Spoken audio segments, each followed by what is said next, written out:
Let's go over the headlines of the week. We bring in Will Richmond, digital news editor at the Herald News. Hey, Will, how are you? I'm good, Keith. How's it going? Doing well. Last week we talked about the resignation of Chris Perrino, Mayor Jaziel Correa's chief of staff. Well, today the mayor has announced a replacement for the chief of staff position. And as we're recording this, just so the viewers know, the mayor had yet to hold his press conference to announce the hire, but obviously the Herald News, Will, you and the paper have announced that it's going to be retired Police Sergeant Michael Hoare who is taking over as chief of staff. First of all, Will, what do we know about the former police sergeant? Well, he was a longtime police officer in the system. I believe spent some time in the traffic department, or there was a good portion of his career. And then towards the end, he wrapped it up serving as sort of one of the right-hand men for Chief Racine. I believe he had a heavy hand in managing the finances for the department. So he's got some administrative experience from the police side as well as field experience. Right. So that's what he brings administratively to the position.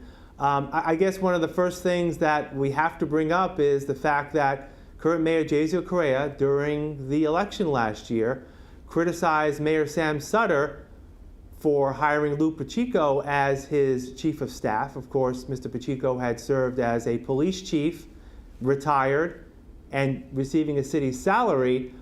I'm sure the questions will be asked. This is sort of the same thing. A former police administrator in this case, retired, now taking a city salary. Could it be viewed as maybe, monkey see, monkey do in some ways? Yeah, I think there was a lesson learned in the appointment of Lou Pacheco under Sam Sutter in terms of hiring retired employees on a pension and what that means in terms of hours that they're available to work, any salary restrictions, that kind of thing. So it does seem like a case of deja vu here. But certainly we'll wait for the mayor's 3:30 press conference today on Thursday to find out just how he's going to kind of get around those possible restrictions. And please, on the latest on the story, please visit the Herald News and also frcmedianews.org for more information, as the mayor made the announcement as you're watching this earlier in the afternoon, but as we tape this was actually after the time we're taping this segment. All right, well, soon after we were off the air last year, Mayor Correa unveiled his $255 million proposed budget for fiscal year 2017.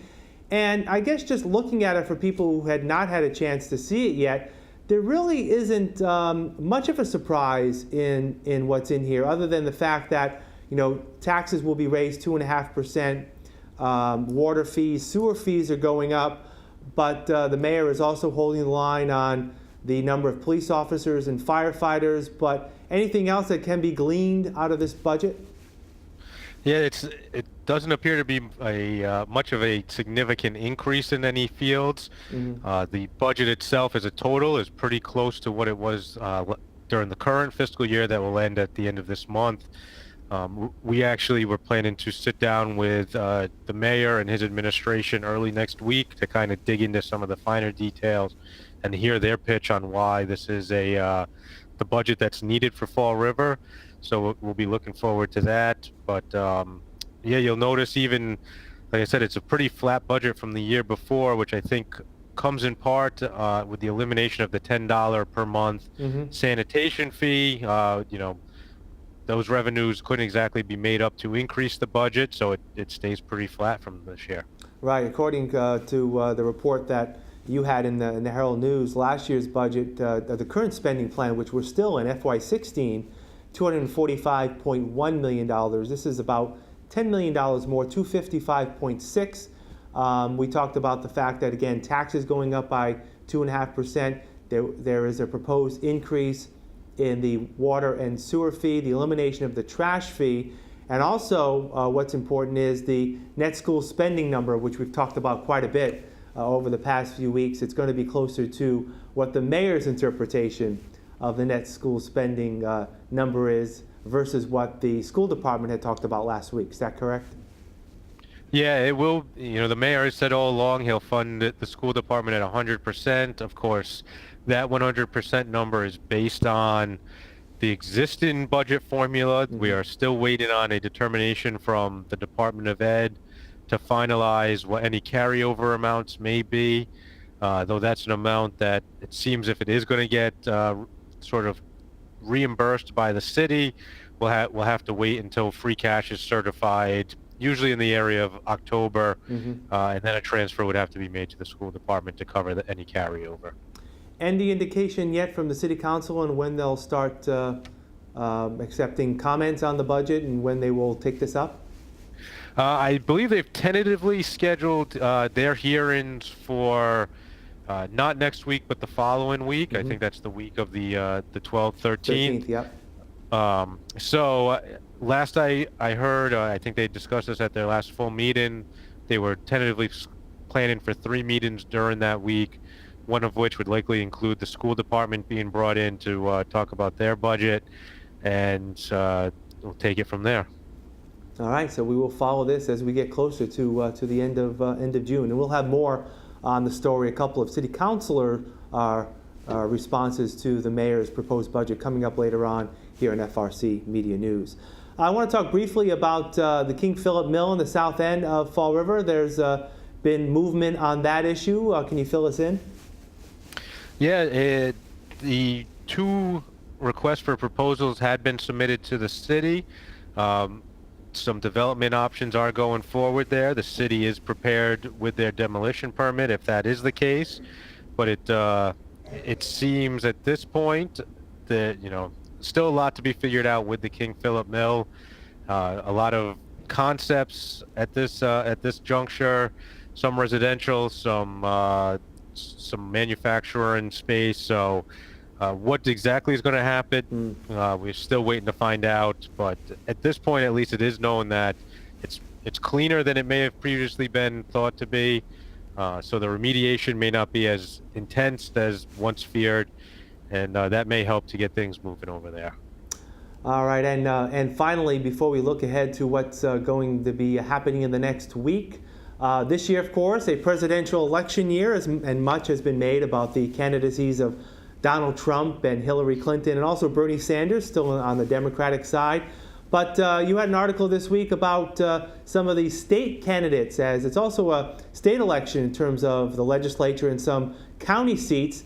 And it looks like the incumbents in this area pretty much have a clear road to re-election.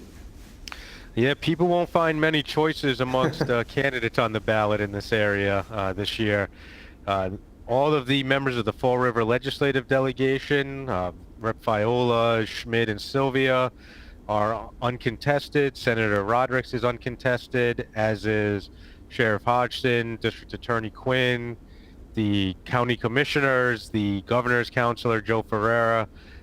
So they all pretty much have a free path back to their positions. The only race locally is out in Swansea, where 2 of the districts are represented by Republican Steve Howitt. He'll have a challenger in Democrat Paul Jacques. Right, and that's not, again, City Fall River proper, but in our region and in the Herald News' coverage area. And we'll soon find out there will be some contested races in terms of the 2 congressional seats that serve the city of Fall River, with both Bill Keating and Joseph Kennedy, and those will be finalized in the next week or so. Was that? June 7th, I believe, is the deadline to be certified for the congressional ballots if you're running in a party. I know at this point there's at least 1 Republican who has been certified to run against Kennedy. Right. And then there's a pretty serious Republican who ran 2 years ago against Keaton as well.